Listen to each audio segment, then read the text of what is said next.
Day 3 was Scarlett. Scarlett's doing exceptionally well. She's starting to learn that she can't walk into her space. She's starting to learn that she has to actually stand still when she's being left alone. Things that we're going to work on today is getting Scarlett to move off of our tent, right? Basically, our body energy. So if I walk in, I want Scarlett to move off instead of Scarlett standing there going, I don't want to move off. The way that we're going to do that is we've got our little dressage whip here. And as I'm walking the horse, what I'm going to do is I will reach behind me and I will tap her right where the cinch goes. And all we're doing is going, don't move this off. The other way that we're going to do this is I'm going to get my elbow up there. And I'm going to go, boom, boom, get this off. What I'm not going to do is chase my horse like this with the elbow. What we're going to do is if I'm moving forward, I will do this as soon as that horse moves off. Or if I'm standing still, I will bump, but I won't move my feet. The reason we do that is that's what's going to teach the horse what's going on. If I start chasing this horse around and leading and going after it, then it's not going to realize that all it has to do is move away from me. Because if I'm chasing it away isn't the answer. So that's why we want to keep our feet still. Now, some horses, and I'll tell you this right now, some of these horses, when you go and tap that by the girth, it's going to try and come into it. And it's going to push harder and harder and harder. So what we're going to do, is if we have a situation like that, we're going to shorten up our lead, we're going to stand and place our feet, and we're going to bump, bump, get this off. And you see how she just moved out there. Sometimes it takes a lot. Sometimes, like Scarlett, it's not so bad at all. But what we want to get to the point of doing now is that we don't have to control our horse goes with us rather than because we're dragging it along. Our horse to start moving off rather than push into us. All these little things. We want our horse to start looking after themselves. Okay, so here's the scoop. We've got some cones set up for doing a slalom, back and forth. Okay? We want to get the horse to start to realize that it can move gently. The whole thing we're looking for is that this horse moves off of just my shoulders. If I go this way, the horse comes with me. If I go towards the horse goes away from me. We want to do this with both sides. One side's going to be better than the other. The side that doesn't work so well, we have to work it harder. Okay, Scarlett, let's rock and roll. Off you go. Come on. Now, my horse doesn't move when I want it to. I'm going to give him a little tap. Notice where my hand is. I'm going to tap. Now, if I'm going around the corner, the horse has to learn that she has to step it up. Now, when the horse is doing what it's supposed to, I'm going to put my stick down in a neutral position. If she's not, I'm going to tap her and say, get this up. Don't go charge it forward, move this over. There we go. It's just a nice, quick, to the point correction. And the reason we want to do that is because we want to desensitize our horse to what's happening. Now we're going to turn into our horse. The whole idea is that that horse doesn't start to push forward and doesn't touch us. So here we go. We're going to our left. We turn our shoulders. She's in our space. We go bump, bump, get this off. Move this back. Turn my shoulders. Come this way. Turn back towards her. Notice that she got out of my way. Turn my shoulders. See how her head turns with my shoulders. All that. Up you go.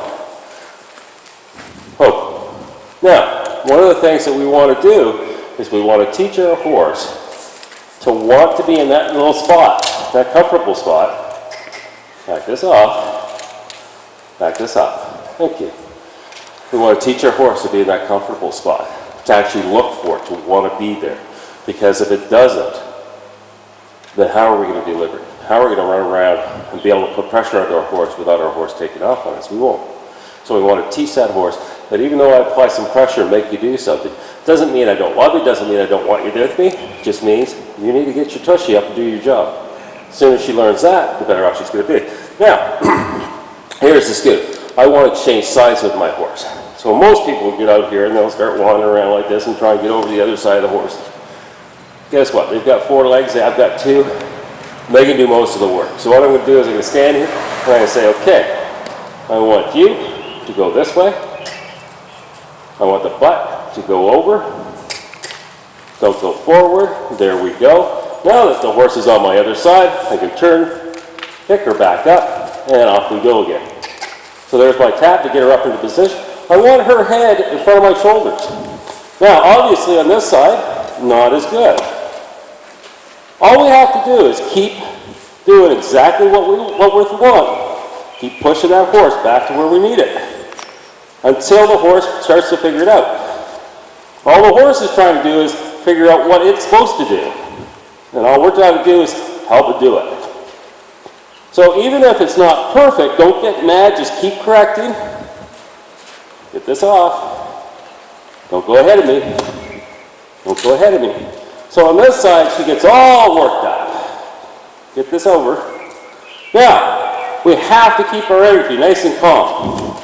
This is not about, can I make the horse do it? This is about, I am showing the horse what we want. Look at that. So the first time up was really rough. All of a sudden on the way back, our horse is starting to go and do exactly what it's supposed to be. Turn our shoulders. Watch our horse's head. There it goes. Bring it right around, and we go right back and do it again. So, like figure skating, when you're doing a corner, the outside person or outside animal, whether it be me or her, has to go faster. The inside one has to slow down. Get your tushy up here. Get your tushy up here. There you go. Don't follow me. Get this off. Get this off. Get this off. Okay, here we have a spot where something's wrong. She passed me. We're going to stop her. We're going to get that tushy over. Bring this back up. Stop, stand there. There we go.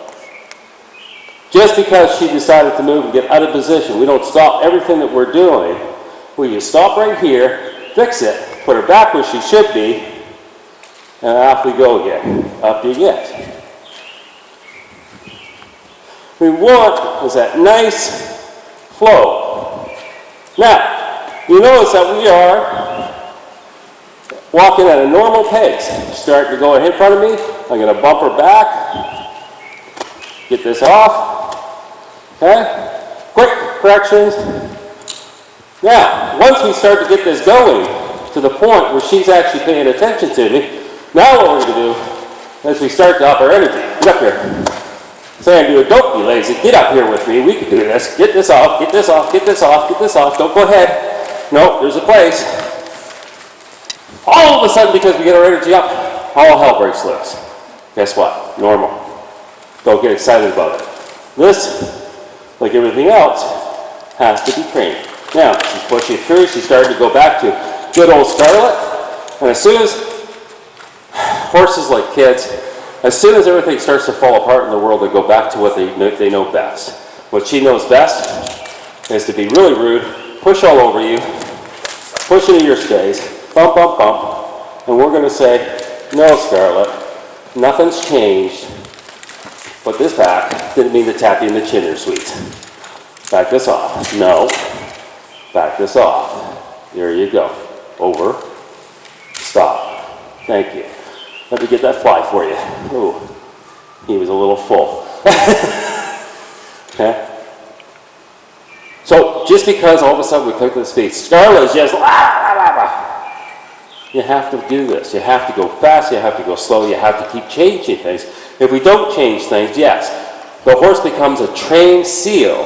And yes, when we're doing this, the horse does it. But as soon as something goes out of the norm, as soon as something changes, the horse falls apart. We don't want to do that. We want to change it up now so that the horse, when something does go out of whack, doesn't fall apart, thinks its way through it, and keeps on going. Okay, it has to be able to feel comfortable. Horses are inherently claustrophobic, so don't be too close. If you look, this is a 4-foot stick. I am a good 5 feet away from the wall. That is more than perfect, and maybe even a little bit more if you have to. Some horses are going to be really nervous going down this wall. It's going to make it more interesting. It's going to make it a little bit more difficult. They still have to learn to do it. Again, positive energy. Make the horse get to the point where it feels some relaxation and some comfort and have a sense of direction. Okay, so here's where we're going to go. We start to ask. Now, we have changed to our heavier training stick.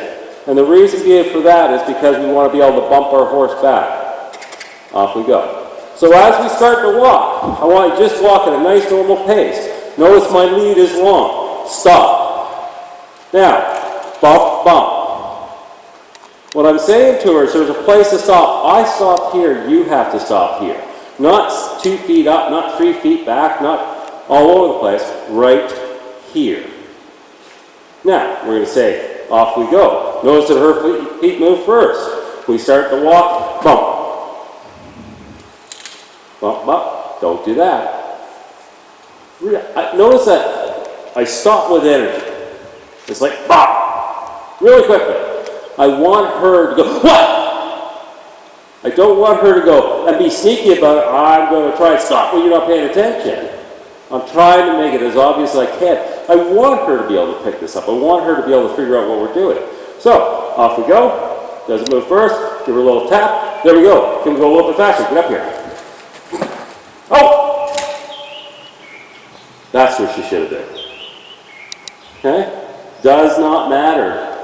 Think about what you want. Hustle it up. Go get it. Now, we're going to come back down here.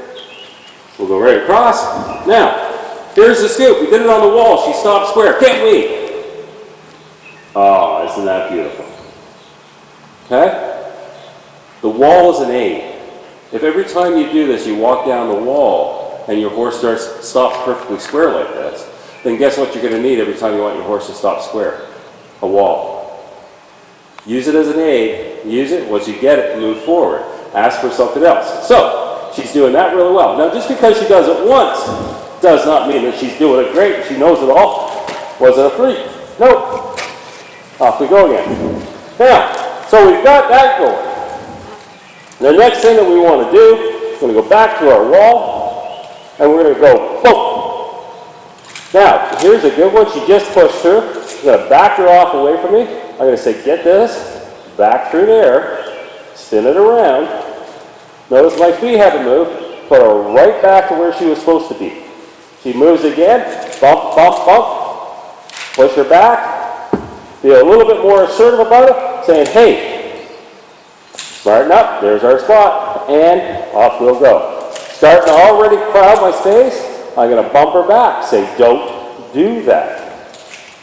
I don't care if you don't like it right here. That is not my concern. My concern is you should listen to me. Bump. Back too far? There's the spot. Start to push out again. We're going to keep pushing. Get her over. Get her over. We want to up our energy. Say, hey, there's the spot. She moved again. Part of that is when I turn around and look in your direction, she is taking that I'm moving my shoulders. And I'm saying, no, I'm not. I'm not moving my shoulders for you to move. Off we go. Get up here.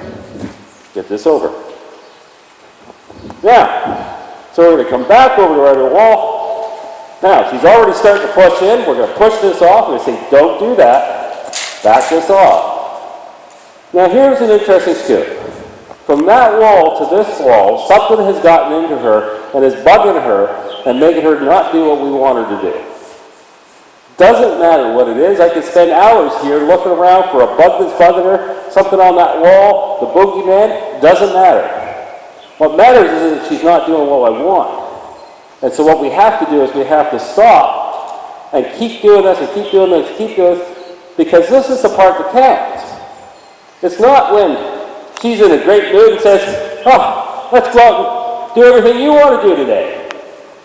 What counts with her is when she comes out and goes, I don't want to do anything you want to do today. And I look at her and say, guess what? Wrong choice. Because today, everything I want to do, we're going to do. And those are the days that count the most. The good days, those are just a bonus. It's the bad days that actually mean something. So, for some reason, doesn't matter what, she's decided that she's going to get all pushy. She's get this over. I'm going to keep push, get that over. She's going, I don't want to move my tush over. There's something over there. I says, I don't care. Good girl. Back at it. So, she going to crowd me? No. Got our energy up, and our energy is saying, don't mess with us. Thank you. Off you go. Okay, so, we started going down that wall. We had in our mind that we wanted to start working our back up, but she was acting like a goof, so we didn't do that. We stopped, we fixed it. Now we fixed it, I'm going to start to back up. As I back up, I can bring my stick up, I can do my rope. What I'm saying is back up. Because remember, here's my spot. She has to keep in it. So if I step back, she has to step back with me. If there, look at that. Back here, beautiful. Huh? It's simple stuff. It's not like the whole thing is, people say, well, I do a lot of this free lunging. Where's the communication? Yes, we're doing it on the lead, but the whole idea is that we're making no contact with that lead. Back this off. Okay? When she does it, what we're saying, this is the exact same thing as free lunging, because there is no contact. The lead is just there in case we need it. So that when we start to, it's just there as a safety line. Good girl. Let me get that for you. You're doing awesome. Hey? Atta girl, pumpernickel. Let's go. Come on, we're going to go really fast. Get up here. Get up here. Stop. Bam. Beautiful. Come on, let's go over here. You deserve a coffee break.